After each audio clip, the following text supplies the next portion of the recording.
जितना ज्यादा आप दूसरों की मदद करेंगे, इतना ही आप खुद को मजबूत पाएंगे। इंसान की असल खूबसूरती उसके किरदार में होती है, चेहरा तो वक्त के साथ बदल जाता है। विश हमेशा छोटी छोटी चीजों में छपी होती है, बस देखने वाली नजर होनी चाहिए। नदगी के असल रंग तभी नजर आते हैं जब हम दिल की आंखों से देखते हैं।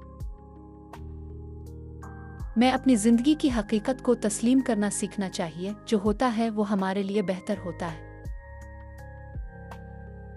दूसरों को मुआफ करना अपनी खुशी की जमानत है, इंतकाम खुद को अजाब में डालना है।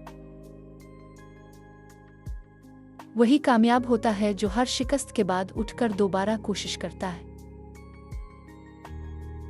सुकून उन लोगों के साथ मिलता है जो हमें अपनी हकीकत में कबूल करते हैं। सच बोलने की हिम्मत रखना भी एक बड़ी नेमत है। जो दिलों को जोड़ना जानता हो वही असल में अक्लमंद होता है। दिल की आवाज